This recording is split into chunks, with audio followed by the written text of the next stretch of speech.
definitely learn how to spiritually bypass if you can, but use it skillfully. What a beautiful gift to be able to give yourself is like a break. Maybe I don't feel like I really fit in here, or like I'm having this intense experience and no one else is. Okay, fine. But I belong on Earth and I can really feel my relationship with the Earth. Like, I don't know how goofy that sounds to people. The way I think of awakening is it's a subtractive process rather than an additive one. When we put down other ideas of what needs to be happening right now, what's just there is that love and support. And you might experience more prajna wisdom because that's just what's there. You didn't like find it. It was there. I felt like if I'm on this journey, I'm supposed to always be tuned into everything, and I'm supposed to be sensitive all the time and always be like super mindful about everything. It could be pushing myself to be more sensitive, or it could be pushing myself to not be to be like really steady and calm and not reactive, right? It could push kind of in either direction almost. I found both of those to be highly unprofitable. The following is a conversation with Mark Lackey. If you're familiar with the non-dual spheres, you may have seen Mark pop his head up from time to time. He's had a couple interviews with Angelo Dilullo, and including a double-barrel non-duality, but also an awakening interview. And I personally wanted to speak to Mark because he seems to bring this very heartfelt quality to this process of psycho-spiritual unfoldment. He's been trained as a counselor, but is primarily a software engineer, and has this very earnest commitment to the Dharma, but also the embodiment spectrum of this process, and has a lot of very valuable and useful things to say around topics such as social anxiety, but also awakening as well, which we dive into in this conversation. So you can find timestamps in the description to jump around in the video by hovering over the video or looking, again, in the description. So I hope you enjoyed this conversation as much as I did with Mark. I'm sure you'll get a lot out of it. And enjoy. So as you're going through this process, as you're approaching awakening, as you're moving forward after an initial awakening, there can be a lot of sensitivity, like a really high sensitivity, so that even things that other people might not even notice, like, are impacting you, and they can be a lot of emotional reaction to that, or it could be stressful or tiring, to be sort of having this maybe almost constant like experience of near overwhelm, or sometimes actual overwhelm.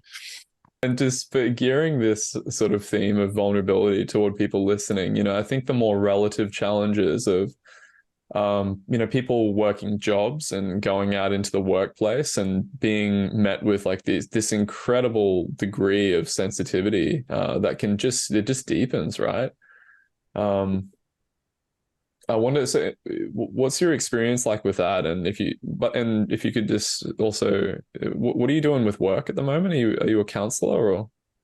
No, I'm actually starting to be more open to doing some of that work on the side. But right now I work as a software engineer, actually. No. So, and if I can just speak to that now,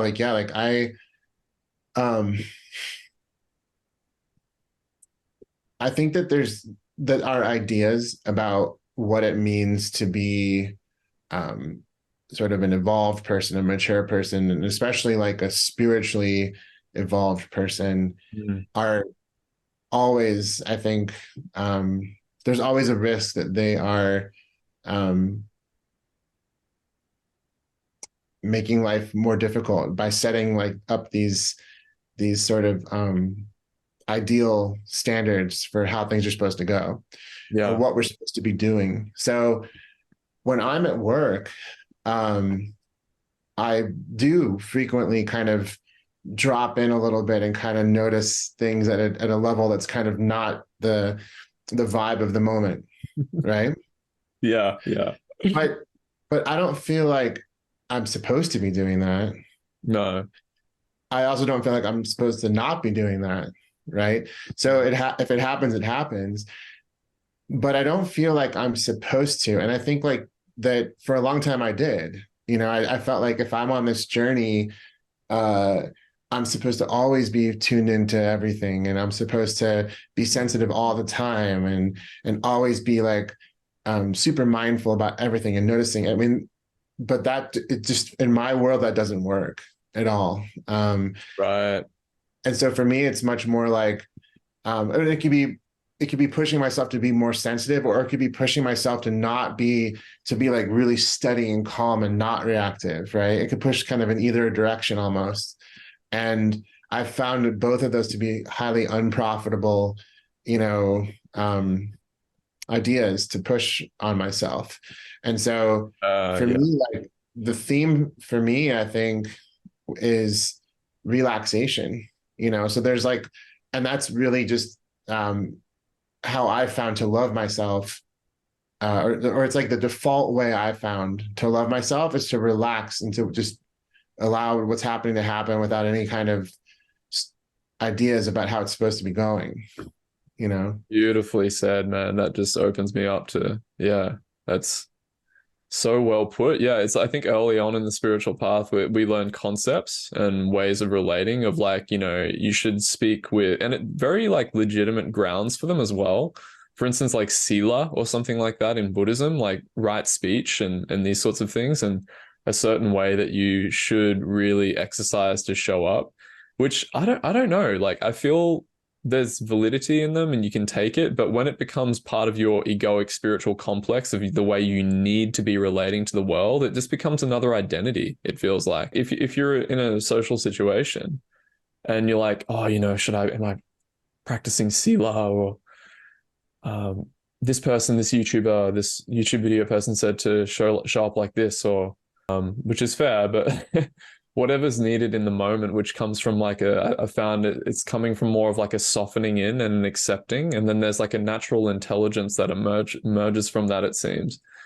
And for me, you talk about self-love. For me, that's also just clear seeing and a willingness to see like beliefs as well. That just seems to be the byproduct and natural emergence of being in those situations. Like the belief investigation, the shadow work, and is like a part of that softening for me.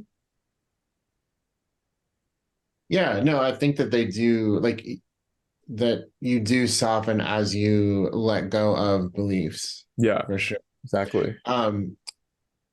But I do think that the softening is kind of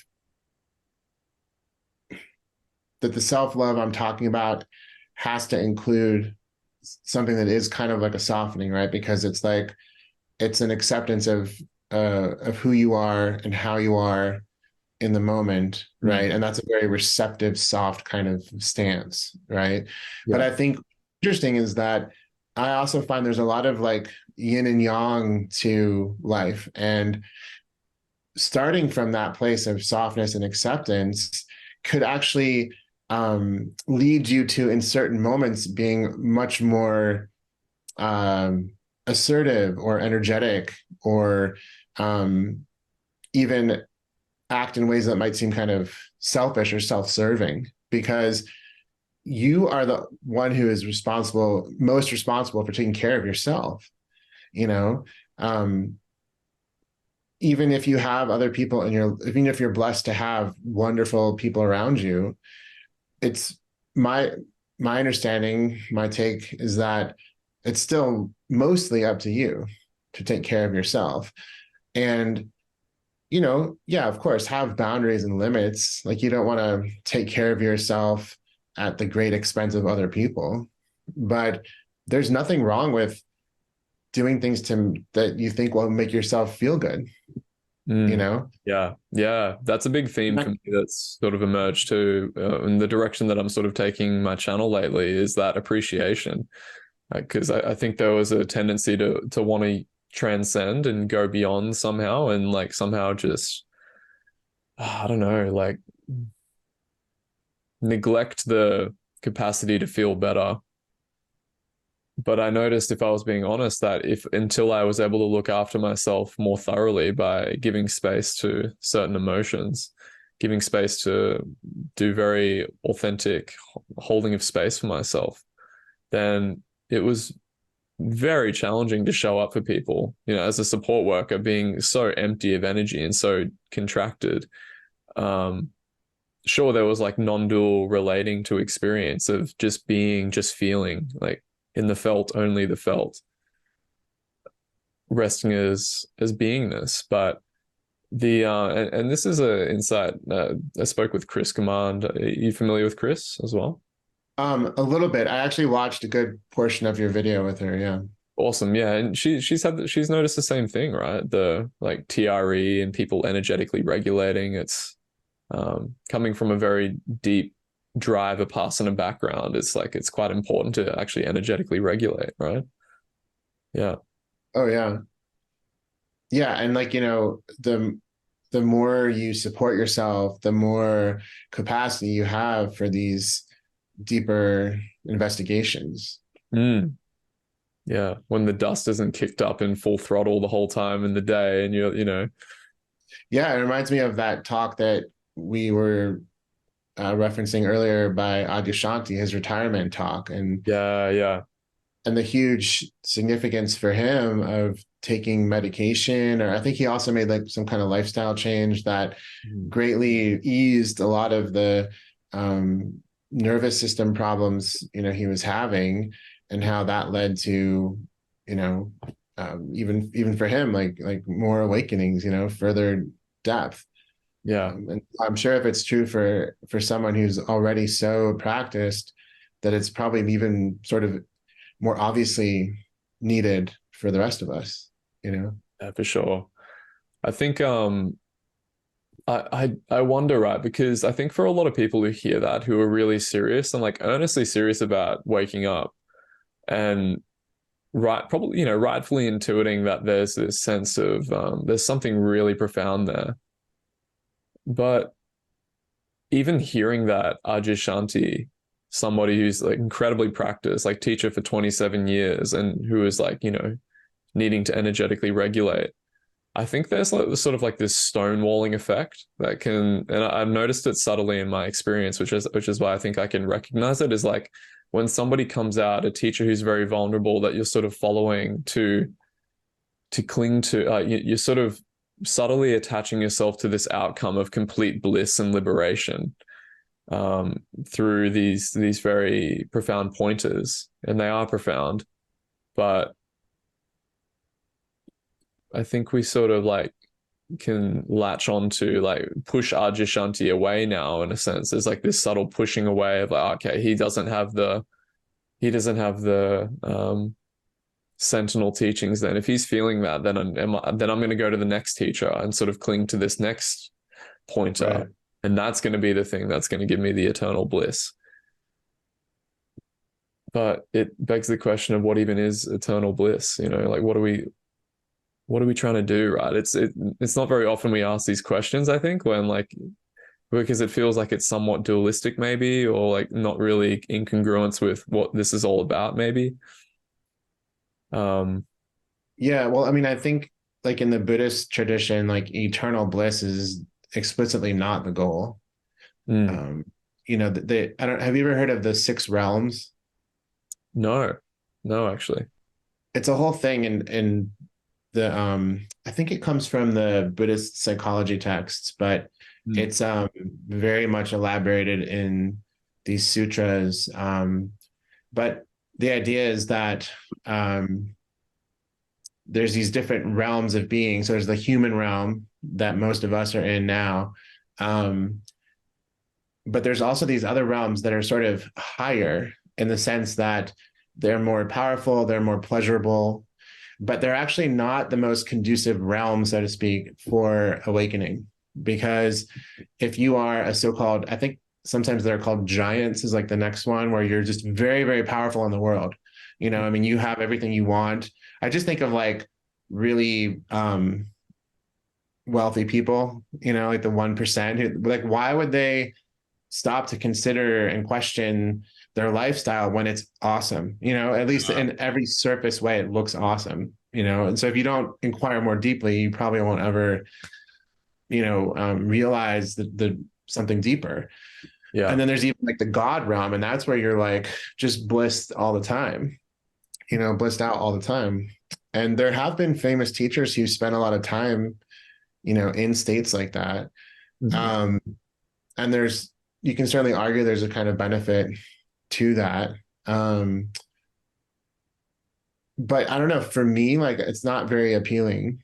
Um, Nor is like living in a cave. Like I feel like if I felt like I really couldn't make a positive impact on the world, and the only way for me to sort of minimize the negative impact was to go basically run away, I would. But so long as I think that there can be something beneficial to being involved, Mm. I'm going to be involved, you know.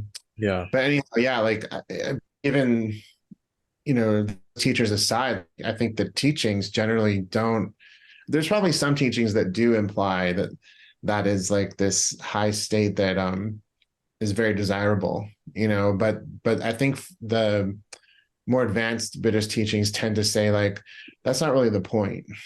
You know, Mm. the point is equanimity. The point is liberation and freedom, not pleasure, you know. Yeah. Yeah, I think of people like Mother Teresa, for instance, going into the most gritty facets of humanity, and bringing. I was watching David Baselli, and he spoke about how, you know, these beautiful women in serving in the Bronx, you know, doing compassion work. I would rather be mentored by someone like David Baselli or Mother Teresa actually than to be mentored by a spiritual teacher who's in like a crystal house of bliss or something. There's something just doesn't ring true for me for that. It's just like not. And so it's like, how can we find the complete, like you said, equanimity in the grittiest parts of our experience and still live an embodied life and take it out into daily life, you know, and just live, like participate, not like, participate in life rather than hiding away or yeah, like staying in the sixth realm or whatever, you know. And Yeah. I look at people like Mother Teresa, who are, I think, you know, their practice. I don't know if you're aware of this, but like what I think all they did was they would just go out and serve humanity in whatever way they could. But they also did prayer, or you could say that's like meditation for like 5 hours a day as well. So they would basically just pray and then go out and serve in the most grittiest, dysregulated, poor, grief-stricken parts of humanity, and then just rinse, repeat. You know, and it's like, holy Yeah. crap, that kind of intimidates me in a way, if I'm being brutally honest, because it's like Yeah. the amount of vulnerability and sensitivity that comes in this experience now. It's like, holy shit, imagine doing that with that every day nonstop. Like, of course you would need that much like Yeah. self-care and regulation, right? Yeah. Well, I mean, you know, a couple of things come to mind about that is like one is that I think some people who do that, they actually don't have equanimity and they hate it.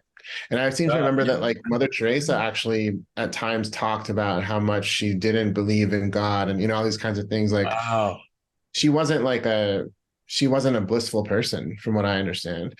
But there's probably a lot of people who didn't really even have her depth and equanimity. She probably did have a lot of equanimity, right? And there's a lot of people who don't, and they still do all that stuff. So I mean, like to me, I admire that. I Yeah. admire a miserable person who volunteers and does good in the world more than I sort of admire someone who is at peace all the time, but is maybe kind of not really connected to the world. I don't think that like it seems like, you know, maybe you and I are kind of have a similar feeling about it, right? I Mm. don't think ours is necessarily better or the right one. But it's a bias I have, and I'm okay with that. And I think it kind of points to like another aspect of all this, which is that um yeah, like this image of bliss and just continual like perfect equanimity and joy 100% of the time um is I think it's a even I sometimes I think fall into that trap a little bit, Mm. you know, and I have to catch myself and say no, that's not really the point. Yeah. um but it's so alluring, you know, like because I think so many of us like suffer a lot, and um Yeah. it's it only makes sense that we would want to not suffer, and that seems like a Exactly. clear Yeah. way to be not suffering, And you it know. seems And like the sentinel way as well. like it makes a lot of sense, you know, and that's why I started this conversation with, I think we can sort of neglect and sort of almost shun the spiritual bypass or something, but there's a very deep like yearning and that comes from a very authentic place of suffering that just wants to feel better, man. That just wants to, Yeah. yeah. Well, So and you know what I would say is that like definitely learn how to spiritually bypass if you can, but use it skillfully.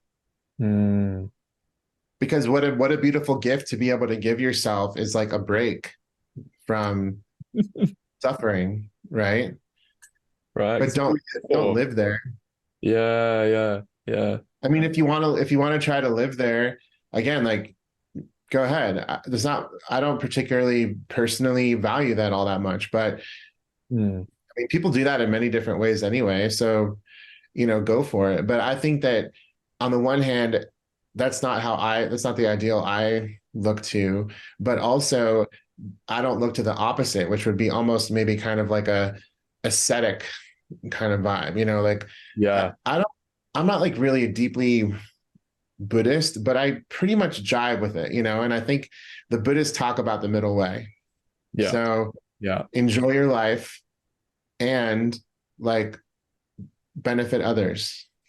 And like, you yeah, know, I I'm not sure that I think trying to imitate Mother Teresa would actually be like the best thing for me to do. But even if I did think it was, I'm not ready to do that. Like yeah, yeah, I have exactly. that capacity. And so I'm Yeah, not doing it. You know what I mean? Like I actually, to be perfectly honest with you, I think I would probably rather have some way of like working with people as my full-time job. And I think I probably will at some point, as I have in the past, when I'm ready. And for now, I think it's helping me on my path, which for me like feels like just one with everyone else's path to have a nice job that pays me enough so I can have some savings and build some stability in my life so that maybe now I'm talking to you and maybe I talk to someone else in a couple of weeks and a couple of people want to talk to me privately and mm, you know like why I don't have to be unhappy about missing some ideal, you know, it's like no, this is how it's going and this is fine. yeah, um yeah. It's yeah, it's just that self-compassion, you know. yeah, softening into what's true for you, what's true for your deepest instinct right now in this moment, and not trying to compensate actually because somebody else did that in history. You know, it's nice to model that, like model values of compassion, and but there's also this like shame that can come from that of I need to be doing better, like I, which can be a positive motivating force, but yeah, when you the middle way, like when if you're beating yourself with a 50 lashes on the back because you didn't serve humanity like Mother Teresa did on that one, you know, YouTube video you saw her do, then like yeah, it's not ideal. Yeah. Oh yeah. And I make mistakes all the time, you know. There's like even in this way where I feel like I'm doing well, like I'm following my intuition here, like I'm sure I'm screwing it up too, Mm, you know, but I'm just doing my best. It's yeah, it's like self-compassion, forgiveness, you know, like, oh, I messed up. Um, I don't know why, Sam, but for some reason recently I've felt like the need to write these apology notes to people from like decades ago. mm, It's like really interesting, you know. I feel like there's something about like forgiving myself that makes me want to like apologize to other people, you know, and really like embrace the mistakes and try to.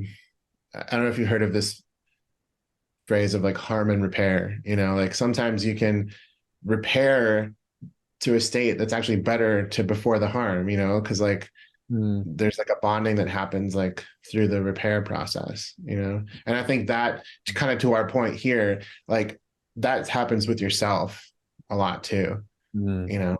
Yeah, So it's not about, like not making mistakes yeah, either. yeah, beautiful, beautiful.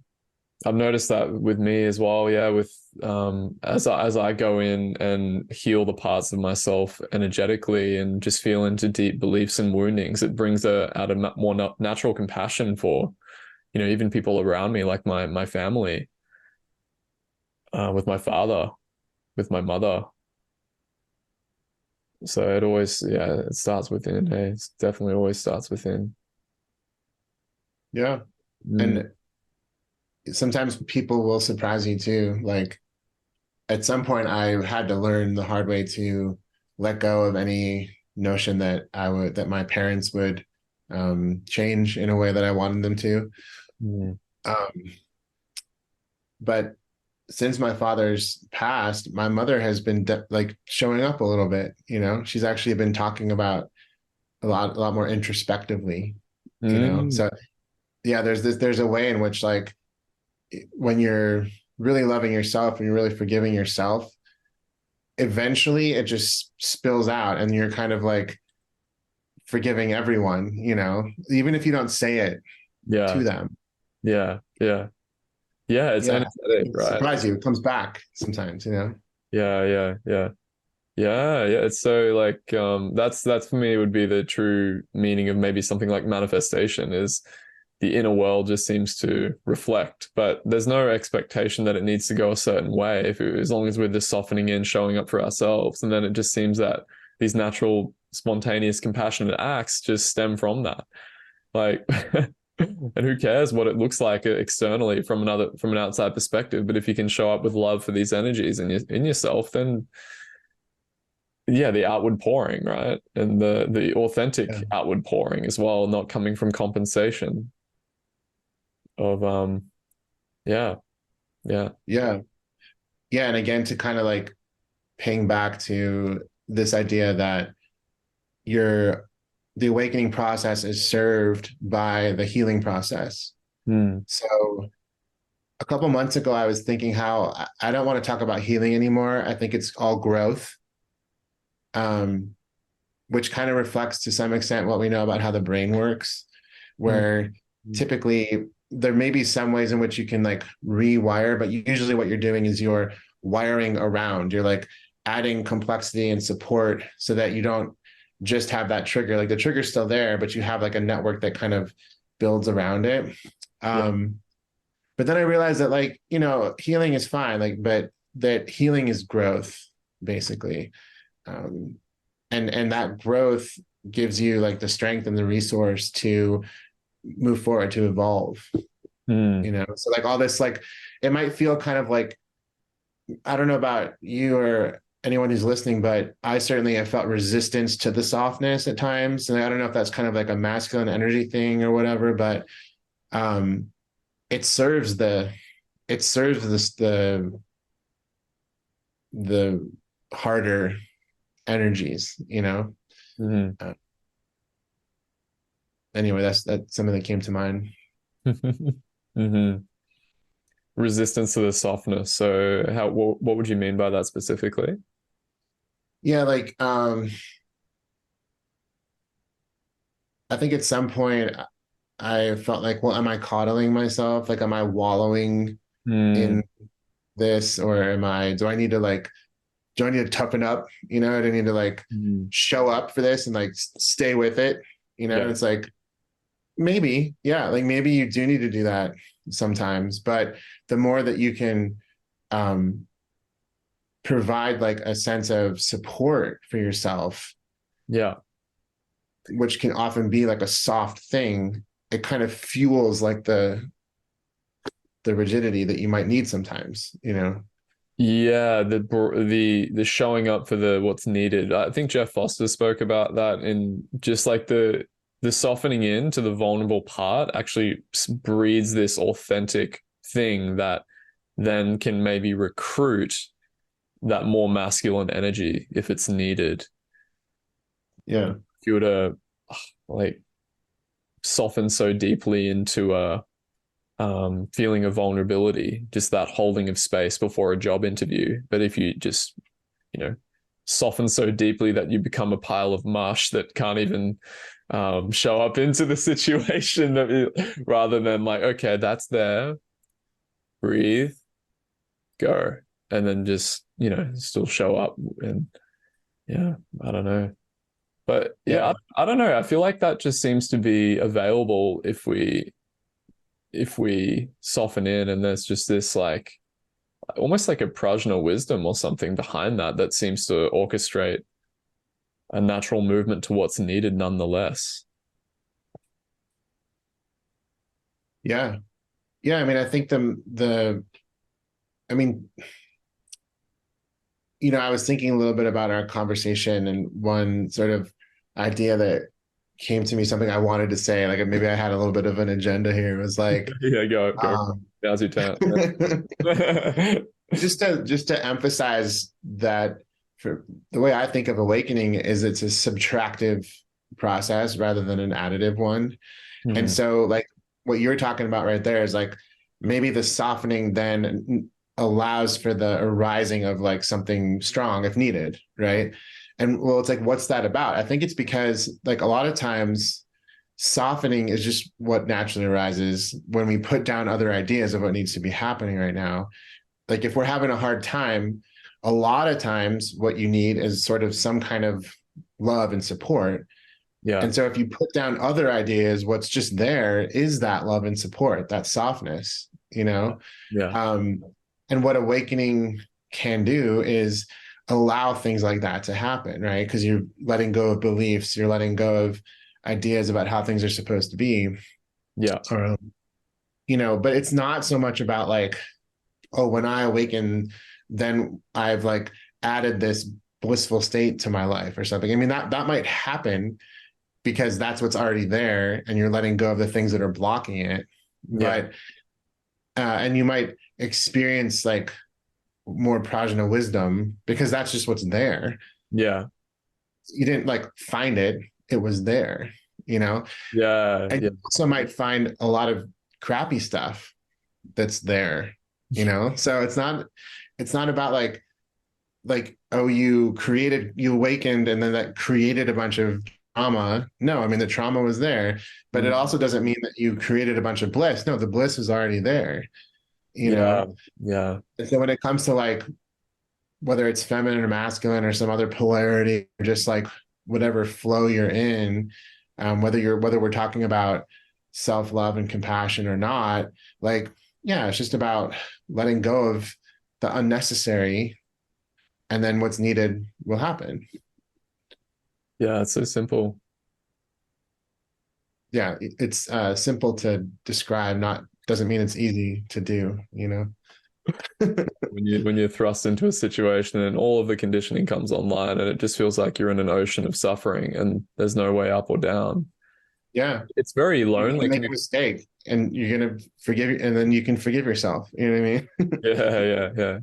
Yeah. And I was just going to add it can also feel very lonely because and it feels like you're quite can be quite like Castaway, the movie Castaway, like Tom Hanks on the raft sort of thing, and it's like, what the hell is happening? Everything's opening up, um I think one of the deeper yearnings, like just sort of loosely coming back to social anxiety, like for me, I think it was initially this movement with spirituality to turn inward, to like liberate and be withdrawn to do so.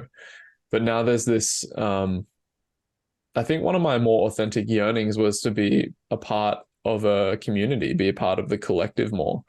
And even though there's introversion and there's like, very that there is that sensitivity, and there's like but I think a lot of people might actually want that, but who the hell knows as well? Like, again, it's like what's authentic for you, but yeah, I don't know. But you were saying that there was a point in time when you felt like had this yearning to withdraw as a way to find like a peace for yourself. Yeah, exactly. But then you also like had this desire to be part of the community. Yeah. To enjoy that. And to connect with that. And that was I think that was maybe where I was going with that is I think that was denied, and with this sort of lofty goal of awakening that would somehow address all of that. But the authenticity piece, as that sort of evolved more, was like, yeah, I just want to show up, I want to be a part of something more than being alone by myself. But then there's this confrontation with these energies as well, these beliefs, and it can feel like quite lonely and quite jarring. And like you go into a situation and there's so much that gets triggered and activated from that. Yeah. So, I mean, I think a lot of people have written about these pulls, like some people um, through their spiritual explorations end up living a more solitary life yeah. Yeah. because that's what works for them. Like they're satisfied with that, and some people probably have the opposite Mm. experience. And I would bet that more people have both, like at different times. Yeah, exactly. Yeah. Waxes and wanes without any sort of landing place. Yeah. And Yeah. that seems perfectly natural to me. I mean, I think humans are, for the most part, clearly social animals, so like we're Mm. mostly wanting to, at some level, wanting to be around others. But human beings we've created so much that's in some way perhaps like beyond our biology and beyond our history, that it's totally feasible that one of those things is that there's a place in the world for a more solitary existence, like that people maybe I can't think of who it is right now, but I know there's been some famous people who really did great work that benefited humanity in solitude. Like just they would Mm. go off into a cave or I don't know about a cave, but like I can't remember who it is, but there's some image I have in my mind of this person who Bodhidharma? would, well, Bodhidharma, like in the East for sure. What was he was in the cave for like 6 years or 12 That's years or something. Yeah. yeah. But even in like Western history, there have been writers who would like go live in a cabin for 6 months because they couldn't do what they were trying to do with living a full life. Yeah.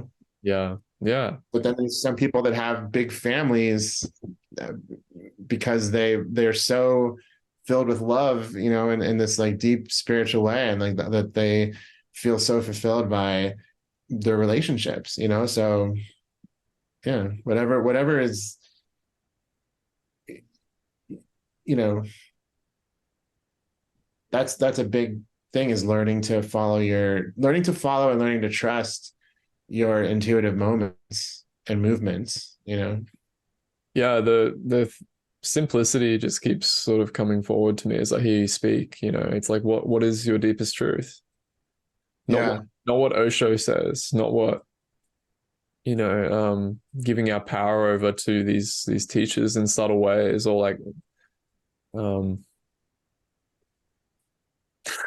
but again, like sometimes that's needed, right? To learn from the guru. So like what's needed for you? Yeah. But I mean, um, you know, sometimes I have issues with the word authenticity, but one word that I do usually like is honesty. So like Yeah. maybe if you're being honest with yourself, you need guidance right now. And so you read a Yes. book and you get an idea, you follow that idea because you don't have your own idea right now. Like there's Yeah. no shame in that. Like maybe you feel lost, and there's so many wonderful ideas out there, so many beautiful words that we can use. So use them. But then in Yeah. another moment, you're going to be like screw Osho, like look at what he did. Like he treated people poorly, like, and so then you're following your own moment for a while. You know what I mean? But Yeah. it's just Yeah. about being like honest with, okay, yeah, that's what I'm doing right now. Like I love I that could be wrong.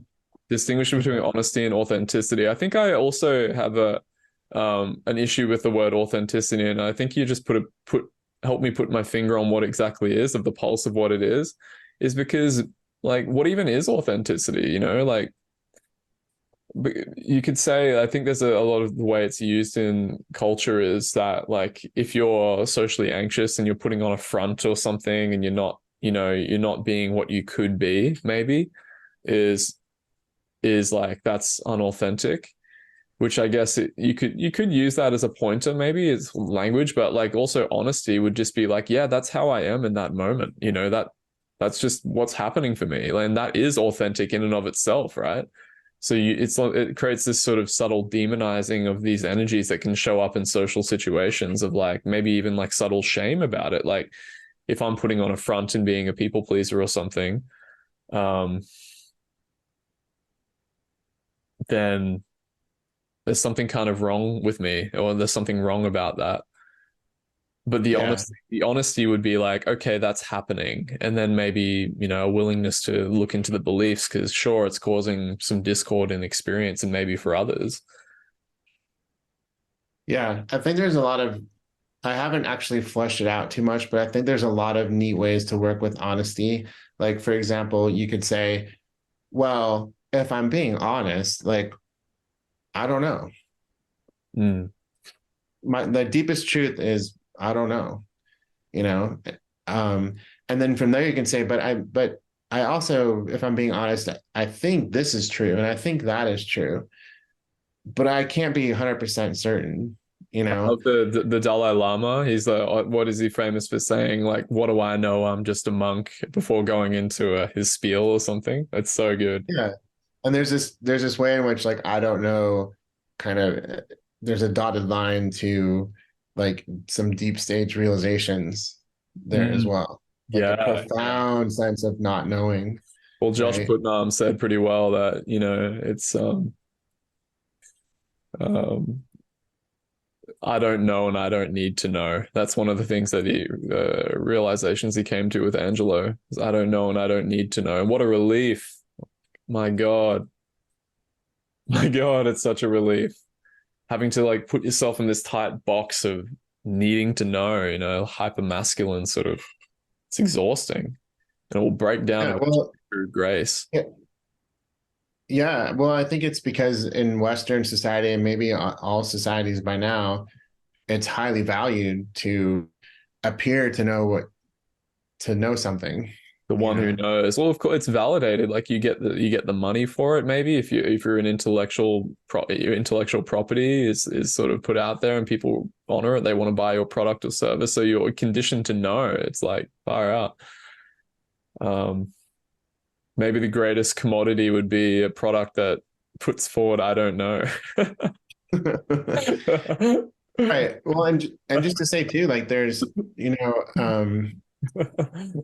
something like knowing some in that way, or having information or other forms of like energy or wealth are totally necessary in Hmm. my view.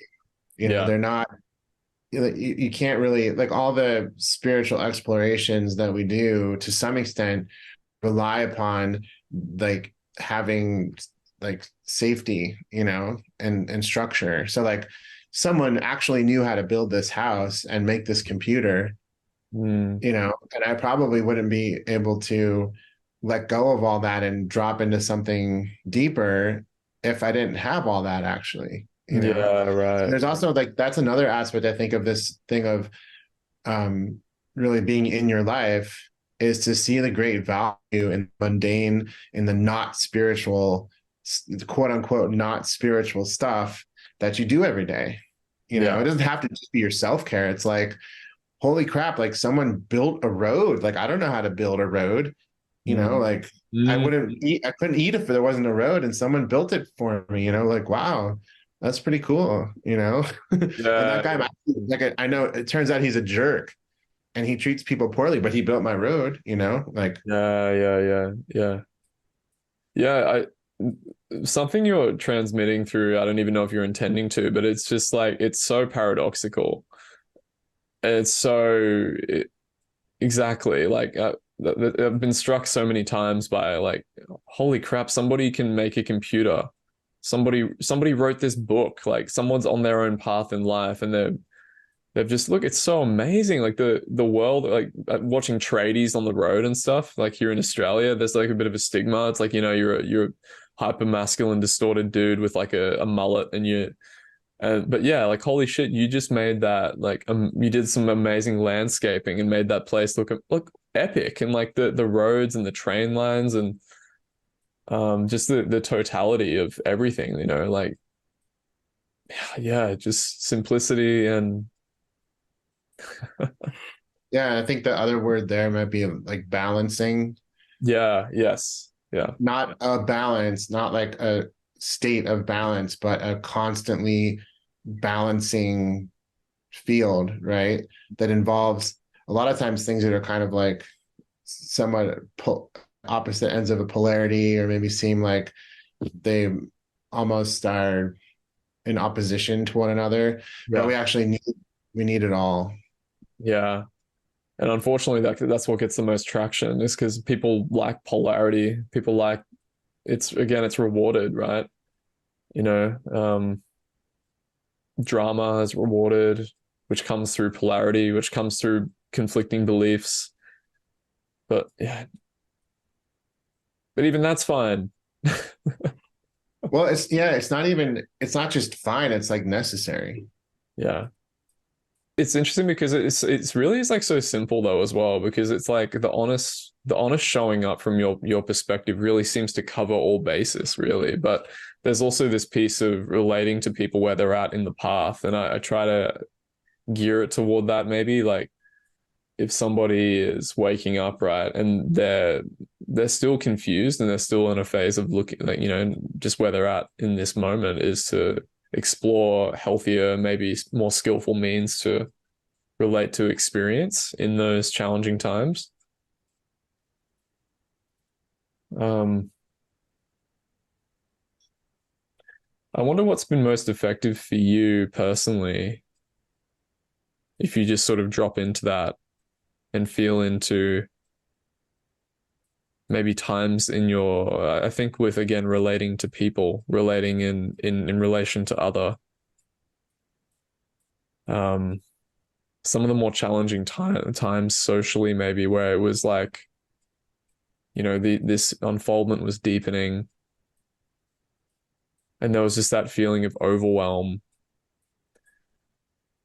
at the end of the day, and having to unwind, and look after yourself. Like, what are some ways that you've found to be helpful to unwind, Well, very so like this practically speaking, so I guess when you say you're curious about how to unwind, what do you mean exactly? restore a sense of more equipoise in your experience. So say you had a big day, you're, even on a moment to moment basis, like you're relating your, one thing we brought up is honesty. That's a pretty good way to do that, I think, and that will tend to cover more basis. But like practical means to, for instance, I work with somatic inquiry. If I'm feeling into a belief or something, I'm in a social situation, there's something that's quite activating, causing a lot of turbulence. um, Clear seeing of a certain belief at the level of the body can help to bring more equipoise, more like relaxation, or something like TRE as well. Um, Honesty underpinning all of that, I think. Yeah, I think a couple things come to mind. One is you are allowed to leave, you Yeah, know, yeah, yeah, yeah, man. like even in situations where it seems like you're really not supposed to, if you really need to, usually there's some socially acceptable way to leave, or maybe a way that's not so acceptable, but you can recover from. You know what I mean? A Mm. lot of times I think we dramatize like the a sort of we can make it kind of like a black and white thing with social situations where it's like if I don't stay here and show up in this way, all is lost, and it's rarely the case. Um, Another thing that comes to mind is, I guess there's like a general category, and I'm not sure if this kind of is similar to what you're saying, which is like you don't have to physically leave, but you're allowed to pull pull inward and find some resource somewhere. So typically people are better at finding resource kind of outwardly, like they expand their consciousness, and that's more resourcing, or you're kind of more down and inward and grounding, and you find that more resourcing. So whichever one works for you, um, that you can sort of like energetically pull back from what you're doing and resource yourself. Mm. Uh, for me, I'm usually more of like the grounding side. And a lot of times, like I just do something simple, like feel the weight into my feet, right? So like I have this sense of like, oh, like I'm actually like really supported by the floor right now. Like I can Yeah. actually be here. Like gravity is like doing its thing. If I can just add to that briefly, is like, yeah, I think that actually is a good prompt to the nervous system, which can relax you in a bit more. That's something I do with clients is when we initiate a session, there's just feeling into safety, I think is the word. Yeah. Just feeling safe, which actually gives your nervous system permission to de-escalate um, fight or flight sensations or freeze sensations to a certain degree, which gives you more resource to show up. Or if Mhm. you're doing inquiry for yourself, you feel that safety within your own being, which can help regulate you a little bit more. Yeah. And I think that some semblance of safety is like usually really helpful, but even if you don't feel completely safe, like I think if you usually when you ground yourself or when you pull back a little bit, um, you can almost generate this sense of belonging, which is kind of like a more social thing. So you can kind of feel like, oh, maybe I don't feel like I really fit in here, or this, like I'm having this intense experience and no one else is. Okay, fine. But I belong on Earth, like Mm. I'm a Yeah. resident of this planet and I can really feel my relationship with the Earth. Like, I don't know how goofy that sounds to people, but like I've come to just kind of accept that, like, yeah, oh shit, like I really do belong here because look, the earth is, I'm here with my buddy, the earth. Yeah, Um, sure, and it's sure. funny how that can kind of like give you this bigger sense of belonging so that you might not even worry so much about the situation, the social situation that you're in at Yeah. the moment, you know? Yeah. I think the felt sense of that, the somatic experience of that, is what's valuable in my experience because I found my mind, if I'm being honest, if I'm being honest, is sometimes I think the mind references thought and like tries actually to use as a subtle form of dissociation to like conjure up a mental image of just how holistic and inclusive we are in this whole earth. Mm. Um, but just that feeling of safety of just like, yeah, like the earth just like that sinking into the ground Yeah. rather than like conjuring up and using like it's almost like positive affirmations like I am, oh, I'm the universe anyway, I'm part of this earth, but the body is basically still saying, like no, you're not. Well, but right. Yeah. Because but yeah, I don't know, sometimes it can be helpful, but yeah, but the felt right. I mean, whichever way works, right? Like, yeah no judgment. Like, if it helps to have the idea first, and then it convinces your body, great. If it true. if it helps to feel it, then I think. But I think there is a lot of benefit to like when it does integrate a little bit. So, I mean, if it start like I would probably lean towards starting in the body as well and feeling Yeah, it yeah, first. Um, but but whichever way it works, like it yeah, becomes integrated into your mind as well, you know. true. Body mind, right? Yeah, I suppose my mind was sort of separating that a little bit, but yeah, the body and the mind aren't separate at all. That's why that is that term body mind. Whatever works. Yeah. And again, like if none of this works, leave, you know. Like, Yeah. and that's like kind of like another that I think that points again to this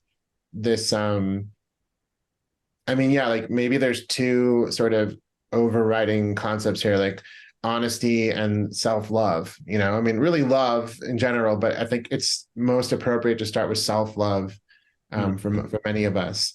Um, so yeah, it's like whether it's a social situation or something else, like you're allowed to escape, Mm. like you're not you're not gonna fail in life because you felt like you needed to escape from a situation, whether that's like in your mind or a physical situation. There's even this, like even when I was in grad school, when we were learning Buddhist psychology, they said, yeah, mindfulness, but there's also mindful or intentional distraction, you know, like I'm going to go watch a movie now because I don't feel like I have any other way to actually process what's going on right now. I need to like leave the Yeah. situation, you Yeah. know? And sure, yeah, you could do that. You could get in the habit of doing that. And I think I actually have fallen in that pattern a lot where I kind of am a little too easy, right? It's like, okay, maybe find somewhere in there, allow something to kind of pull you back, you know, at Mhm. times. But um you have permission to to give up for a while, to leave, whatever, and you also have permission to come back, you know. Yeah, yeah, yeah. Two things. I think when you said that, I think with especially in these non-dual spheres, I'll speak from experience, there can be a stigma maybe around dissociating, you know? It's like if I go into my mind to get resource to ground myself, that's actually somewhat sort of a bad thing, and I should be avoiding that and just be with the body. From a non-dualistic standpoint, or like that's the impression that is sort of been experienced for me actually.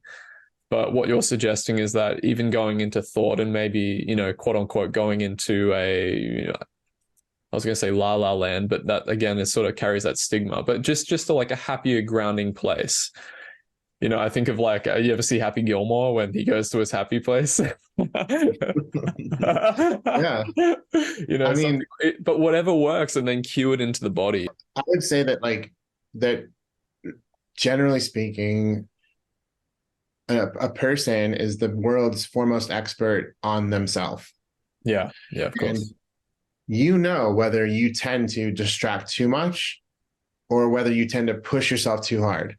Yeah, So that, consider balancing it out a little bit. If it feels like things aren't going so well, oh yeah, I basically I never give myself a break. You know what? I'm gonna try to give myself a break. Or, and this is more my side, is like, oh, you know what? It's like, yeah, I love you, Mark, but let's let's turn off the movie right now and really sit with your feelings because yeah, you can do it. yeah. That's So exactly how what, I put it. Yeah, yeah. yeah, yeah. Yeah, and yeah, the second thing was that I think people with a lot of like social anxiety, for instance, a lot of maybe shame around feeling that this, and like you pointed to take a break from people, so much conditioning to not do that, right? Like I'm sure people will even listen to this and they'll be like, yeah, you know, I could really benefit from taking a break more often from social situations. But then when you're in the moment and um, you know, there's so much momentum of your mind to want to appease to people and make sure that they don't feel um, disconcerted that you're leaving the situation, because I think that's a lot of the fear is like, what will they think of me, or they're going to think it's my fault, or they're going to think it's their fault and they're not looking after you that well. But yeah, because I relate to that. I've definitely like with my previous relationship, there were times when I was in like going over to in social gatherings and stuff and just feeling so like I need my own space, and like so much resistance to wanting to do that. But then when I was actually able to and just sit with and go out and leave the space and just sit and just be for a bit, felt so much better. And yet there was a lot of momentum to say, no, you got to stay. You got to stay. Like, don't do that. Don't do that. Right. And that can Yeah, still come and up. right, and then those thoughts, you know, they probably reflect some kind of reality that you were in at a time, you know, when whether it was your family or you're in school or something, like there Yeah. may have been real penalties, you know, Yeah. um, and you know, so there was wisdom in that, and maybe now you can see if you can question the validity of those thoughts, right? Yeah. Uh, For me, it's about dropping into the felt sense of, because that becomes a sensation, right? That feeling of not wanting to disappoint is a felt feeling, right? You can actually trace it into the body. And then in simply inhabiting that view and giving it a voice can sometimes be really, really helpful. Like, mm, but that takes a very earnest degree of there's almost like a willingness that you can draw upon to drop into that, and then once it's given a voice and felt energetically, and that self love and that appreciation for it being there, it's like of course that's there, and then, what's needed from there can come about more naturally, I think. Yeah, and feel, even like finding a sense of gratitude for that whole process that's probably served you well over time, and Yeah, you know yeah, they can retire now, but they did a great job, yeah, you know. exactly. Yeah. Is there any other sort of way that you've found helpful, I wonder, for um, finding resource or relating to experience through this lens, or I guess you could say, of like non-dual awakening in social situations? I think what I already mentioned is mostly what comes to mind, like, Mm. leaving if you need to, finding, withdrawing a little bit from the other. I think a lot of people that have social anxiety, or just people who are highly attuned to other people, we're actually, our energy is over there, Yes, right? it's a good point. And so this process of pulling it back Yes. is really helpful. I kind of already mentioned that, but just to emphasize like how much we can have our attention out there. And then it's almost like we're out there, like our nervous systems are in some way kind of exposed because they're out there. So when we pull that back, what I found is that not only does it somehow maybe help you to relax and to feel better, to feel safety, to feel like you can stay, right? It actually enhances the social experience. Yes. Um, and so what you'll find is that when you're more resourced, even though there's like this period of time where maybe you're not actually following as closely what's happening, you might miss something, but then a minute later, when you're really resourced, you'll find that you can actually hear people much better. You really understand what they're saying. You kind of Mm. get what's going on much more clearly because your nervous system isn't freaking out outside your body, basically, like trying to track everyone and for safety. It's like, no, you feel the safety first. And Yeah. then you can just like relax and open up and hear for the first time in a certain sense. Yeah, and I think a practical means to achieve that is by like what we've already been sort of pointing Yeah. at, is that Yeah. that resourcing and grounding to a degree, to because like the socially anxious mind is incredibly flighty. Like it really wants to sort of inhabit that momentum of conditioning that's you know and so what you just said, for instance, that idea of being quiet for a minute or something like that, it's friggin' terrified of that. It would be absolutely terrified of that. So, but again, that like softening in, and I think that resourcing and just like connecting by whatever means, whether it's through thought or something like that, whatever works, right? Or whether it's through feeling your feet on the ground and having that connect to you and soak into your body. And then I found, like just softening into those really flighty sensations can do a whole order of magnitude of difference. Like Mhm. when you just give yourself permission to feel the energy of what's underpinning the socially anxious momentum, Mhm. soften into that, and then allow that to be present while engaging in a conversation. Again, it's just honesty, and if you can't do that, like, don't beat yourself up about it or anything like that, because that's just again the best you're doing in that moment. But that I think that invitation to drop into the body more and soften in more. And then if you can't, I think if there's a struggling to do that, then that's a good place to investigate what am I believing about myself to not be able to do that. What beliefs am I sharing that I can't show any degree of um, being completely, like putting on a smiley face when I'm actually feeling quite turbulent underneath. What am I believing about that? Yeah, Yeah, totally. Yeah. That you can, there's so much to be around there for sure. From the yeah. body, from the mind. I mean, um, Yeah, and different people bring about different energetics and different, like, like say for instance, like a narcissistic personality type might completely alter the way that you relate to this human based on conditioning, compared to somebody who's like more open and um, completely different. So honesty. yeah. Yeah. Um, well, yeah, I've really enjoyed this conversation. It's been great. Yeah, same here, man. I'm super grateful that you can make it. So, do you want me to point you to people to anywhere or anything like that? Like, you said you mentioned that you want to talk to, you might open up to talking to people more, or Oh yeah. I really haven't like I don't have any resource really. The most I've done is I created a form that people can fill out if they want to talk. So I or can send you that link and maybe you can just put it like in the description or something. But yeah, no, I also just to say like I really appreciate like where you're coming from, and I'm really glad that you're putting yourself out there to um yeah, I don't know. I guess for me, like, there's not really much of a point in awakening if we're not going to really be talking about being human, and then, and in my opinion, being human really is what awakening is about anyway.